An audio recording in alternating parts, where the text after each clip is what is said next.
And as an extended arm of the civil service, the BBC is paid for by you and I, as are the wages of BBC staffers. But in the last 24 hours, since Huw Edwards was sensationally named, a debate has raged over whether the public should be told about the private lives of the Beeb's top presenters. Indeed, do we have a right to know about the behaviour of our biggest stars? Let me know your thoughts. Mark at gbnews.com. Tweet me at gbnews and do vote in the poll. The results are coming. But to debate this, I'm delighted to welcome former BBC producer John Mair and the former Conservative MP Harvey Proctor, whose own life was ruined after false paedophile claims were made against him. Great to have both of you with me. Mr. Mair, welcome to the programme. Do you think the public, my viewers and listeners, have a right to know about the behaviour of BBC talent? Absolutely, yeah, absolutely. They licence payers' money, they put themselves in front of a camera, you know, they have a private life. Look, I used to work on Nationwide. Remember Nationwide? Great show. Frank Boff and Huw Great Scully. Broadcasters. Yeah, well, there we are. Frank Boff became a cropper, didn't he, over little girls and cocaine? And then Huw Scully, I was once with him in the Savoy, and he was getting very drunk. And I said, Huw, you shouldn't be doing this. You've got a face. You know, this is silly. So he had another drink. No, I mean, look, Huw Edwards has invaded his own privacy, or rather his wife has. So what's the problem? You know, it's out there. Everybody knew about it. So you know, why keep it secret? I never understood that. Everybody knew. According to the Daily Mail, 1 in 3 people in the country know. So they did a scientific poll of sort of some of their reporters. But the other question, and I'm sorry to be woke, is did the Sun get it right? My feeling is no, they didn't. You know, they're rowing back like hell now, aren't they? You know, did they rush out the story? Do they have any facts? Where are the bank statements? You know, where are the facts? And how much is Talk TV paying the family tonight to appear? The mother and the stepfather, they're appearing apparently for tens of thousands of pounds. Well, what a surprise, you know. I'm old enough to remember Shannon Matthews. Maybe you are as well, yes. Mark. You know, Shannon Matthews disappeared, remember? She was kidnapped because her mother wanted the money. She wanted 50,000 quid from the Sun. And you know what? She was found in somebody's attic 3 weeks later. It was a relative. So, yeah, look, privacy, just remember, Huw Edwards, his wife, has invaded their privacy. So what's the problem? A fair point. And let me just say that I'm not aware of the arrangements by which Talk TV have interviewed the parents of the alleged victim.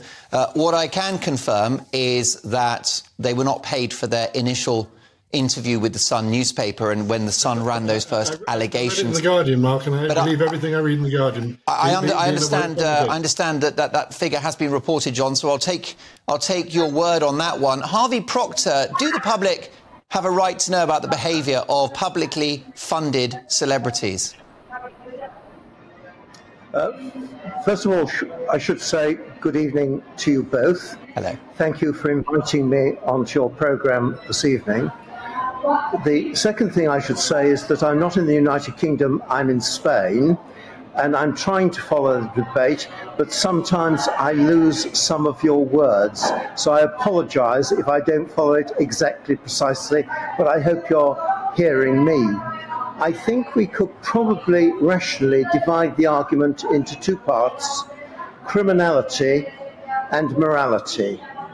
Now, until the police statement saying there was no criminality involved, large chunks of the media, for lack of evidence and lack of clarity, were trying to oust Mr. Edwards because they thought he may have committed a crime. The police have now confirmed those allegations against him of a criminal nature, some coming through the BBC and certainly investigated by the BBC, are null and void. So he is a victim, as I was, of false allegations, and I know the consequences, the pain and the hurt that he, his family and his children will be going through. I quite understand there are other people involved in this story, and they too may well be suffering as a result of what has occurred and what has been in the media, and I'm sorry about that too. I'm even-handed in my sympathy for all those wrapped up in this particular matter. But the first thing on false allegations, I'm pleased in a way that other presenters at the BBC have come to accept that just as they were falsely accused on social media, ordinary people can be accused of things that are not true. There are people in prison now who are there because they've been falsely accused. I think I am talking about ordinary people, not so much about VIPs. This is the basis upon which we're talking. He is a VIP. I, to a certain extent, was in the public eye. But let's not forget that false allegations and the criminality side of things affect a lot of people, and people should be very alert to false allegations. Now, you may want to go on to the morality side of things, and I'm quite happy to comment on that in due course. Of course. Well, Harvey, I wish we had longer. John Mair, back to you. These are all allegations. Nothing's been proved. You know, this is all tittle tattle from the Sun, picked up by the BBC and picked up effectively, very, very journalistically. Tittle tattle. Nothing has been proved. Tittle tattle. John, the testimony of two worried parents about their alleged child addicted to crack cocaine, funded allegedly by the face of BBC News. Tittle tattle. Pull the other one. Lots of allegedly in there. Where are the bank statements? Where are the bank statements? Very simple. Where are the bank statements? What the Sun has got is an affidavit from the two parents. You know, I could write an affidavit saying, you know, that Mr. X is a paedophile. It doesn't mean it's true. No, I mean, come on, you know, the Sun flammed it up. The Sun is rowing back like hell. They've run out of evidence now. So let's look at the Sun rather than the BBC. The Sun have passed, they say, their evidence to the BBC, and the BBC have been running this story as well, John, let's not forget, and they have verified, an exchange via text between the alleged victim and the BBC star. That's not the Sun, that's not Rupert Murdoch. That's not trying to bring down the BBC. That's the BBC itself reporting these serious allegations which you call tittle tattle. Where's the proof of them? Yeah, well, John, with the greatest respect, you don't believe the BBC? Are the BBC lying about themselves? BBC News has been superb on this story.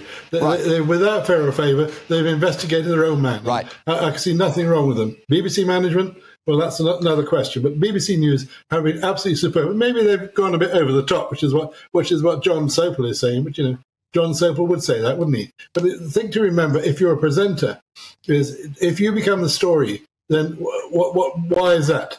You shouldn't be the story. You're a vessel. You're not the story. John, I've only got a couple of seconds left. It's been delightful to have both of you on the show. Can I just very briefly ask you, do you think that BBC stars should be held to a higher standard than others? Absolutely. If you ask for the public to trust you, then you must show a reason for them to trust you. Harvey Proctor, thank you so much for joining us from your trip to Spain, and we'd love to have had longer. The clock is against us. Former Conservative MP Harvey Proctor, whose own life was ruined after false allegations were made against him, and former top BBC producer John Mair.